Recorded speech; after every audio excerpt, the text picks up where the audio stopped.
it's time for some more Billy Miller. Last week we finished up part 3 with chapter 5, and I just wanted to remind y'all before we begin on the next part 4. So, as you recall, Billy and Sal were trying to stay awake all night. Did they make it? No, they both fell asleep. They woke up in the morning and their babysitter woke them up, and Sal was kind of a little sad that they didn't make it, but she was so happy to have the Pearl and to have that time with Billy. It was kind of a bonding time for them, right? Billy decided that he really did love his little sister. And in fact, who did he decide to write his dragon letter to? That's right, Sal. Hoping that next time they could stay awake all night, right? So that was it for that part. So we realize in the sister part that he really does care about his sister Sal. All right, so we are going to move on to our last part in our book, which is part 4, Mother. So that's a very important part because we all love our mother.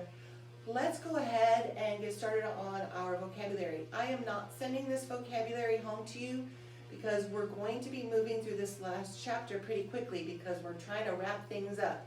But we will go over the words so that when you come across them in the book, you are able to know what they mean. But also, like with any word you don't know, always try to use the context to figure out what the word could mean, right? We've learned that a lot this year. So here we go. Part 4, shrivel, blistering, pursed, excluding, deliberate, and declare. One more time.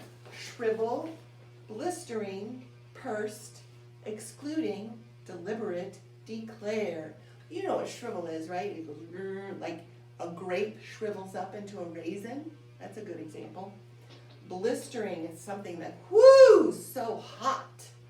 Pursed, when you make, like little ladies when they are not happy about something, they purse their lips, okay, tightly squeezed together. Excluding means to leave out, so we never want to be excluding our friends on the playground. We don't want to leave them out. Deliberate means to be done on purpose, okay?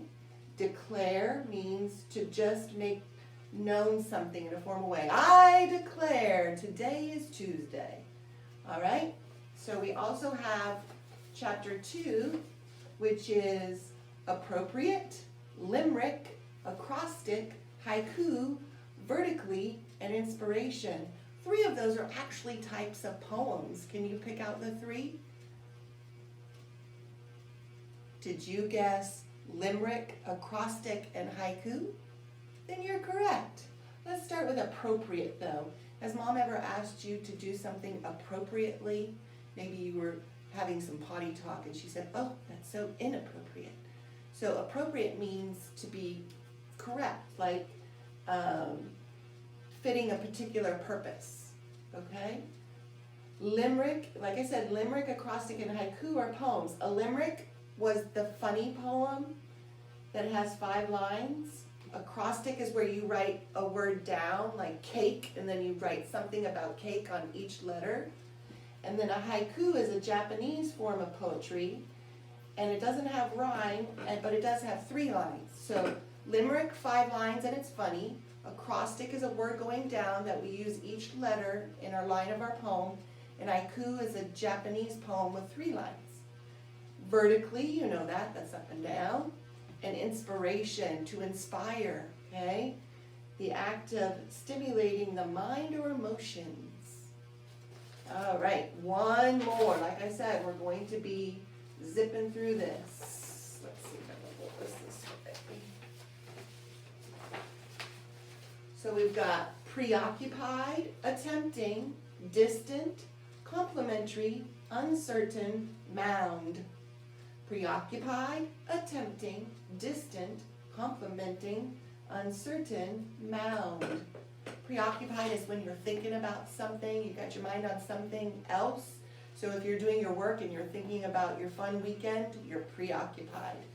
Attempting, base word attempt, means to try and do something. Distant means way far away. Complimenting, well, you know what a compliment is, right? It's the act of giving a compliment. Uncertain, un means not, so you're not certain. And a mound is just like a pile or a heap. All right?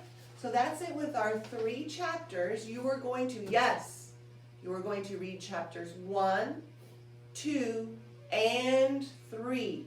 I know that's quite a bit, but you're going to go in your quiet place, see that movie in your mind, and I know you can do it because you're almost a 3rd grader. And the good news is there aren't any questions or vocabulary to worry about. I just want you to have that movie in your head and really enjoy these next 3 chapters. See you later.